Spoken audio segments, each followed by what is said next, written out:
We've got a question here which is asking us to talk about a spinner that's spun twice and the outcomes are 1 to 4.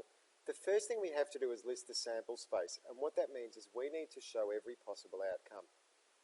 So what I've done is I've said, let's imagine our first spin goes down the side and our second spin goes across. So if I spin a 1 and then a 1, that would go in this box as 1, 1. Then if I spun a 1 and then a 2, that would go there, 1, 3, 1, 4, and so on. So if I spin a 3 in the first spin and a 4 in the second spin, I would list 3, 4 like that. And I'll continue until I've completely filled out this sample space, so this box. And there we have it. So that's the sample space shown. Now the next question asks us about the probability distribution. So remember, that's when we fill out the table where we have something like every single outcome and possibility or probability shown in there. So that's going to look something like this. And we've got x along the top, which is the sum of the two numbers. So that could be, obviously we can't have a sum of 1 because we're spinning twice. So 2, 3, 4, 5, 6, 7, and 8. And then the probability of getting this number. Now there's one possible outcome here that gives us a total of 2, and there it is. So that out of the 16 outcomes, there's 1 in 16 chance that we'll have a sum of 2.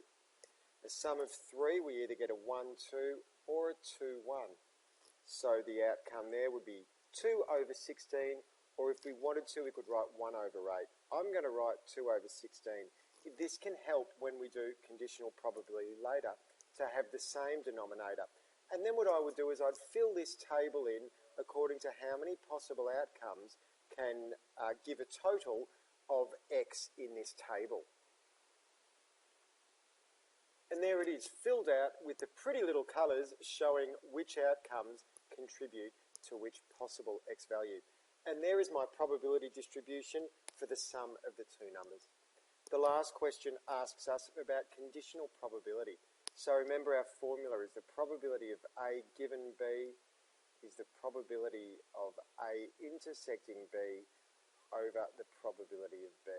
Now if we're going to do the right thing and do a little bit of flirtation with the examiners, we're going to say that A is talking about where x is greater than or equal to 4, and B is talking about where x is less than or equal to 6. So now that I've defined them, I can fill in my space. Now, for x to be greater than or equal to 4, I have all of these probabilities, and if I add them up, I can say the probability of A would be 3 plus 4 plus 3 plus 2 plus 1 all over 16, and so on. The first thing I need to find, therefore, is the probability of A and B. So that means the probability of a number being between 4 and 6 inclusive, which is this plus this plus this. That adds up to 10 out of 16. So I can say, therefore, my probability of x being greater than or equal to 4, given x is less than or equal to 6, is 10 over 16 divided by the probability of b, which is less than or equal to 6.